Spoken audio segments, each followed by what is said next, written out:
Good day, esteemed guest of the Australian Conference of Economists. It is a privilege today to be here, where we're passionate about shaping the future of economists and inspiring the next generation of economists.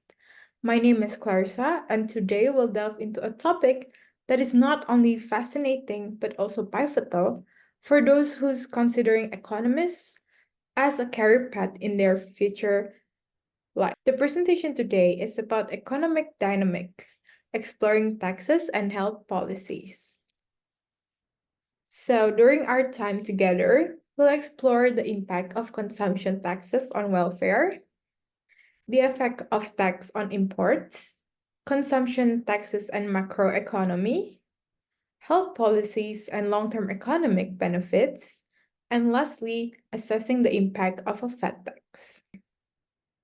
First of all, the impact of consumption taxes on welfare. A consumption tax is a tax imposed on the purchase of goods and services. This tax can be levied directly on consumer at the point of purchase and indirectly through the supply chain. The impact of the consumption on welfare or overall well-being in the economy can be analyzed through changes in consumer and producer surplus, as well as resulting deadweight loss. As shown in the first graph, the consumer surplus is in the green triangle area, and the producer surplus is in the orange triangle area. While on the second graph, it shows where the deadweight losses are when the tax occurs. The deadweight loss itself is in the yellow area, and the green area is the tax revenue. Moving on to the consumer surplus is in the dark orange area, and the producer surplus in the blue area. Next will be the effect of tax on import, or known as tariffs. The import tax revenue is in the T green area, while the A area is the deadweight loss of the producer, and the B area is the deadweight loss of consumer. The T area itself is where tax applies to the imported goods, and the area B area is import without tariff, as shown in the graph.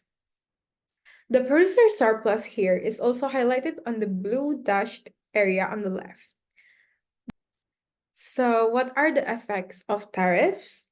The first one will be consumer welfare is lost since consumer will pay more and the quantity they buy is less. The second one will be domestic producers gain since they will sell more, but they will sell less abroad. The third one will be foreign producer lose since the amount they sell will fall. The next one is there is a welfare loss since total sales will be down and inefficiency producers increase production. The last one is the effect for government. The government will generate more revenue from tariff.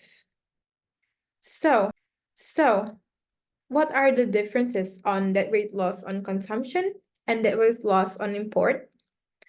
On consumption, it reduced both the consumer and producer surplus in the domestic market, leading to an overall decrease in economic welfare.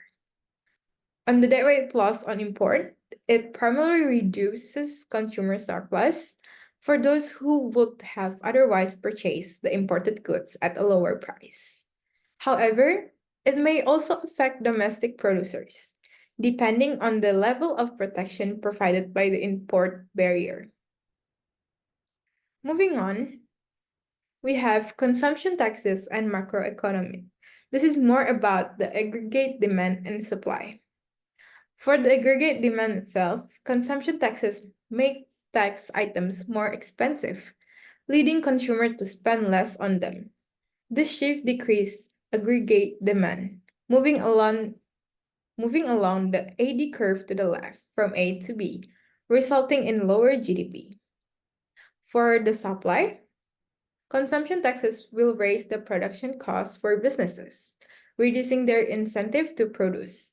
This decreased the short-run aggregate supply, or SRAS, in the graph, shifting it to the left from 1 to 2, causing a lower output levels at every price level and potentially higher price in the economy. So in essence, Consumption taxes reduce consumer spending, lowering aggregate demand, whilst simultaneously increasing production costs and decreasing supply, leading to a potential economic contraction at higher prices. The next slide will be the macroeconomic impact. So the first one is tax policy impact, which is cutting taxes boost consumer demand, while raising taxes will diminishes it. And the second one will be decrease production, because producers might scale back in anticipation of reduced scales. Because producer might scale back in the anticipation of reduced sales, causing a leftward shift in aggregate supply. The third impact will be the price hikes, because consumption taxes will drive up the price, increasing the cost of goods and services for consumers.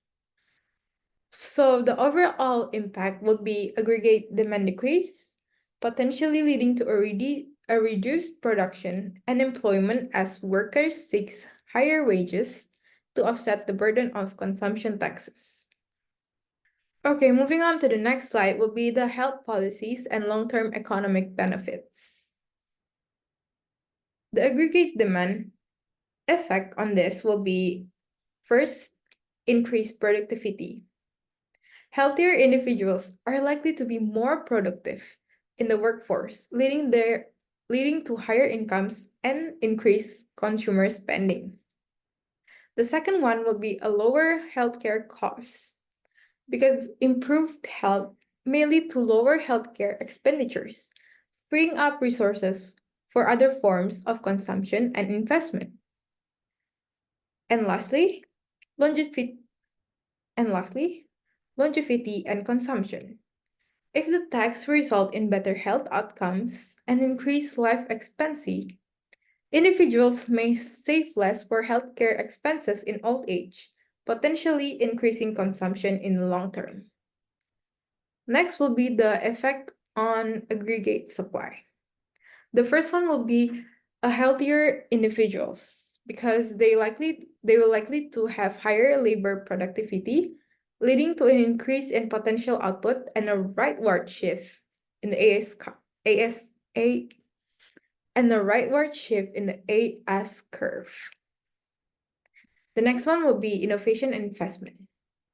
With reduced healthcare costs and increased disposable income, there may be more resources available for investment in research and development, infrastructure, and education, fostering a long-term economic growth. The last one will be the impact of fat tax. The last one will be the impact of fat. Here in the depicted causal diagram, health serves as a dependent variable, while the fat tax is an independent variable, with economic growth as acting as the confounding factor. These three elements are interconnected with a cyclical relationship.